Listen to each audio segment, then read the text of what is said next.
नमस्कार। आज हम जानेंगे कि ध्यान वास्तव में क्या होता है और जब हम गहरी ध्यान अवस्था में चले जाते हैं या फिर समाधि अवस्था को प्राप्त कर लेते हैं तो उसके बाद क्या होता है। तो पहली बात, जिसे ध्यान बोलते हैं या फिर मेडिटेशन बोलते हैं, वो कोई करने की चीज़ नहीं होती है। ध्यान कोई प्रक्रिया नहीं है, वो कोई करने की चीज़ नहीं होती है। मतलब ध्यान कोई काम नहीं होता है। वास्तव में ध्यान का मतलब होता है कुछ ना करके भी हमारा इस फिजिकल वर्ल्ड में होना, या फिर कुछ ना करते हुए भी इस फिजिकल वर्ल्ड में सजग रहना, एक होशपूर्ण जीवन जीना। इसी को वास्तव में ध्यान कहते हैं। और वास्तव में हमें ध्यान करने की ज़रूरत नहीं पड़ती है। ध्यान में तो हम पहले से ही होते हैं। हमें सिर्फ अपने कर्तापन के भाव से मुक्त होना होता है। और कर्तापन के भाव से मुक्त होने का बिल्कुल भी ये मतलब नहीं है कि हमें इस फिजिकल वर्ल्ड में कुछ करना ही नहीं है।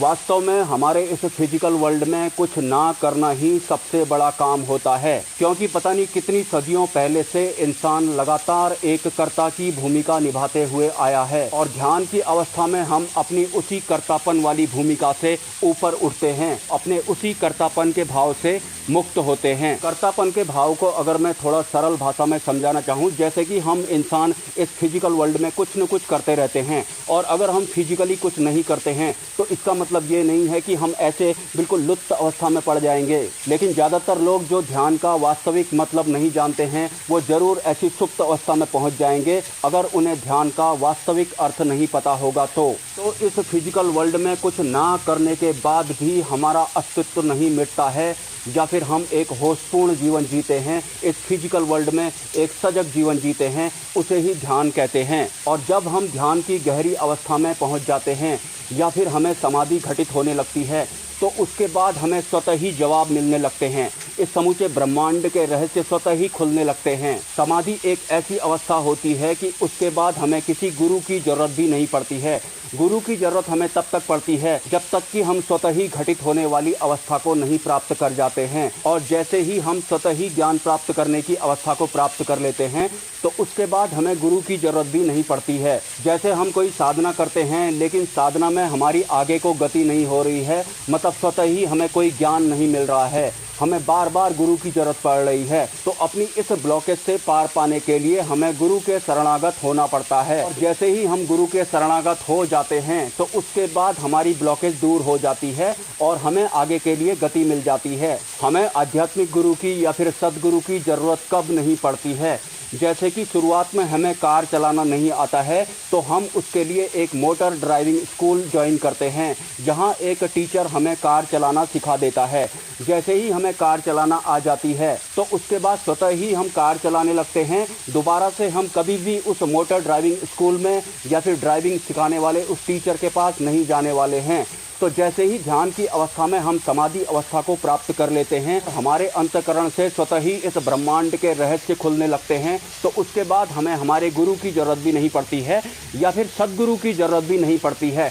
लेकिन इसका बिल्कुल भी ये मतलब नहीं है कि अगर हमें स्वतः ही ज्ञान प्राप्त होने लगा है तो हमें सदगुरु को भूल जाना है या फिर किसी अन्य गुरु को भूल जाना है या फिर उनका किसी भी तरह से अनादर करना है, क्योंकि गुरु तो गुरु ही होते हैं। जो भी लोग कमेंट करते हैं कि हमें साधना में गति नहीं प्राप्त हो रही है क्योंकि आप आंख बंद करके ध्यान तो कर रहे हैं, आपको इस फिजिकल वर्ल्ड के या फिर अन्य किसी लोग के दर्शन भी हो रहे हैं, विभिन्न लोगों की विभिन्न शक्तियाँ भी आपको दिखाई पड़ रही हैं, लेकिन जब भी आप ध्यान करने के लिए बैठते हैं तो आपको लगातार इसी तरह के दृश्य दिखाई पड़ रहे हैं, आगे को आपकी गति नहीं हो रही है। तो इसके लिए आपको सदगुरु की शरण में जाना होता है, सदगुरु को हर हाल में आपको ढूंढना होता है। अगर पूर्व जन्म में भी आप साधक रहे होंगे तो इस जन्म में सदगुरु तो आपकी ज़िंदगी में आएंगे ही आएंगे। और अगर आप पूर्व जन्म में कोई साधक नहीं रहे होंगे और आप एक लॉयल साधक हैं, परम तत्व परमात्मा को प्राप्त करने की प्यास आप में लगभग 90 या फिर 100% है, तो भी आपके इस जन्म में सदगुरु आपके जीवन में आएंगे ही आएंगे। और ये लिखित में होता है, क्योंकि सदगुरु ही एक श्रेष्ठ शिष्य की तलाश कर रहे होते हैं। सतगुरु जो कि फिजिकल फॉर्म में भी सर्वाइव करना जानते हैं और एस्ट्रल फॉर्म में भी सर्वाइव करना जानते हैं। तो ध्यान की जो सबसे बड़ी अवस्था होती है उसको समाधि अवस्था कहते हैं। समाधि का मतलब होता है समाधान मिल जाना। अगर आपको समाधान ही मिलने लग रहा है, मतलब जो आप जानना चाहते हैं अपने आप ही आपको पता लगने लग रहा है, आपके अंतःकरण से स्वतः ही ज्ञान खोजने लग रहा है, तो उसके बाद आपको गुरु की ज़रूरत भी नहीं पड़ती है। I am sorry, mobile phone जिसका मैं माइक की तरह इस्तेमाल करता हूँ वो अपने आप ही स्विच ऑफ हो गया, मुझे पता भी नहीं लगा। शायद वहाँ पर वॉइस कवर नहीं हो रही होगी, फिर भी मैं अपने आइडिया के अकॉर्डिंग इस वीडियो को वहीं से कंटिन्यू करना चाहूँगा। तो मैं कह रहा था कि जो ध्यान होता है उसकी सबसे बड़ी जो अवस्था होती है वो समाधि की अवस्था होती है। जब हम समाधि की अवस्था में उतर जाते हैं तो उस अवस्था में अपने आप ही हमारे अंदर से ज्ञान बाहर को निकलने लगता है। मतलब इस ब्रह्मांड के या फिर हमारे इस पृथ्वी लोक के जो भी रहस्य हम जानना चाहते हैं वो स्वतः ही हमारे अंतकरण से बाहर को निकलने लगते हैं। मतलब हमें स्वतः ही पता लगने लगते हैं। तो जब हमें स्वतः ही भीतर से ज्ञान प्राप्त होने लगता है तो उसके बाद हमें गुरु की जरूरत भी नहीं पड़ती है। इसे आप कुछ इस तरह से समझ सकते हैं जैसे कि शुरुआत में हमें कोई गाड़ी चलाना नहीं आती है तो कार चलाने के लिए हम मोटर ड्राइविंग स्कूल ज्वाइन करते हैं और वहाँ पर कोई टीचर हमें कार चलाना सिखाता है और जैसे ही हमें कार चलाना आ जाता है तो उसके बाद हम स्वतः ही कार चलाने लगते हैं। उसके बाद दोबारा से हम कभी भी मोटर ड्राइविंग स्कूल में नहीं जाते हैं और ना ही कार चलाने वाले उस टीचर के पास जाते हैं, क्योंकि हमें अब स्वतः ही गाड़ी चलाना आ गया है। तो साधना मार्ग में या फिर ध्यान मार्ग में भी ऐसा ही होता है। जब तक हमारी सूक्ष्म जगत की यात्रा में ब्लॉकेज आती हैं तो वहाँ पर हमें गुरु की जरूरत पड़ती है और जैसे ही हम गहरे ध्यान में उतरने लगते हैं या फिर हमें समाधि की अवस्था प्राप्त हो जाती है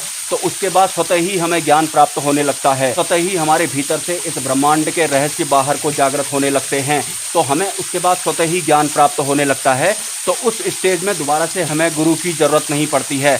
लेकिन इसका बिल्कुल भी ये मतलब नहीं है कि स्वतः ही अगर हमें ज्ञान प्राप्त हो रहा है, हमारे अंतकरण से स्वतः ही ज्ञान बाहर को निकल रहा है तो उसके बाद हम अपने गुरु को भूल जाएं या फिर उनका अनादर करें। ऐसा हमें बिल्कुल भी नहीं करना होता है, क्योंकि गुरु तो गुरु ही होते हैं। एनीवेज, वॉइस ब्रेकिंग होने की वजह से या फिर किसी अन्य रीजन की वजह से कोई तथ्य अगर इसमें मिस हो गए होंगे तो मैं अन्य वीडियो में कवर करने की कोशिश करूँगा।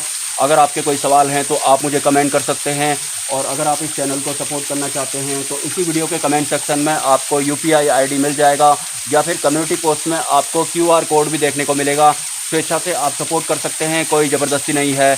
मिलते हैं नेक्स्ट वीडियो में। ब्रह्मा विष्णु महेश, जय मां पराशक्ति।